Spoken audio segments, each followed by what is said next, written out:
I respect your time, so let's get right into it. Firstly, I managed to hit 50 beautiful lanterns and I managed to get my Moon Rabbit pet already.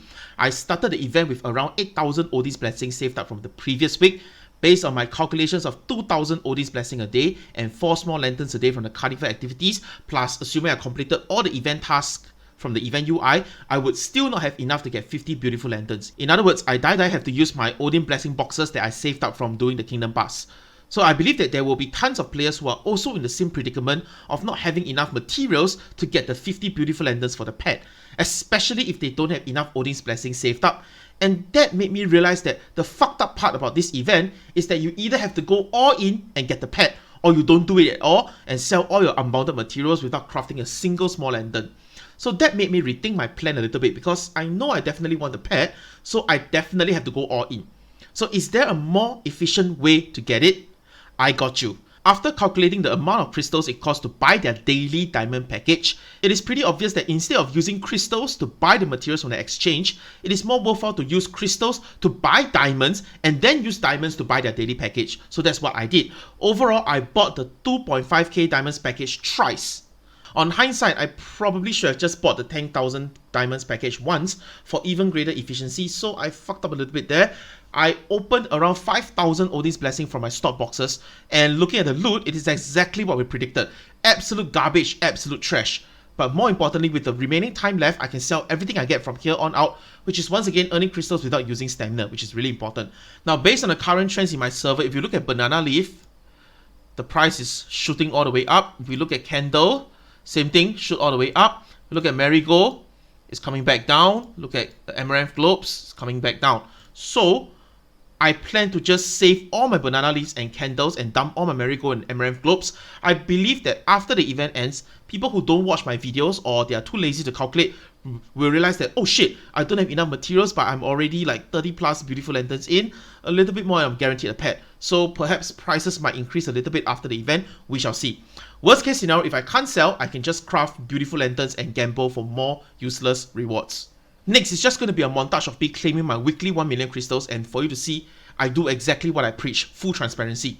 Max price enriched Illuniums, Oridicons and Bradiums can and will be sold. Now, as the game goes on, these materials are only going to be harder and harder to get because more and more people are just leaving the game. Proof? Server merger mail already sent. I think Nastia and Stroth Treasury is going to get merged.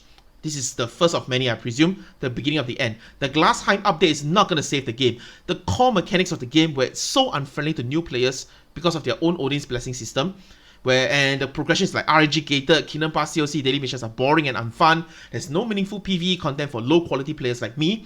I don't participate in any MVP or GVG because it's meaningless. And now I'm not complaining, I'm still playing the game. I simply don't deserve the content because I don't pay, which is fair.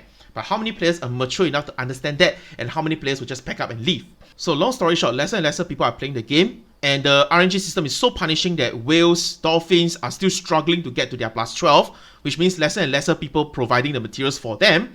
So I think it's fair enough for me to put higher prices since it's proven, alright? I can sell it. It's there in my transaction history.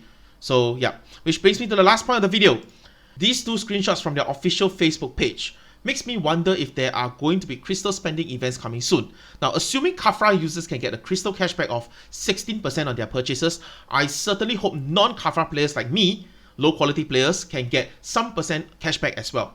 Now, if that's the case, I certainly don't mind waiting a bit to see what this event is about. Hence, these 2 weeks there are no progression updates from me because I just intend to hoard all the crystals and see what happens.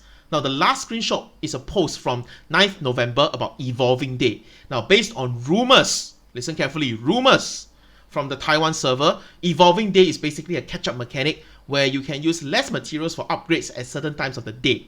So my plan is pretty simple: hoard crystals, wait for the Kafra cashback event, and hopefully non-Kafra users can get like maybe 8% or something. Buy a lot of progression materials that week, hoard the materials, wait for Evolving Day where I can use less materials, and hopefully gain the most value from all my crystals spent. Now, everything that I said is pure speculation. Please go and do your own due diligence, but in the name of full transparency, that's my thinking process. Now, that wraps up my weekly update. Monday is coming. Time to collect your crystals and start gambling for shadow equipment upgrades and refinements again.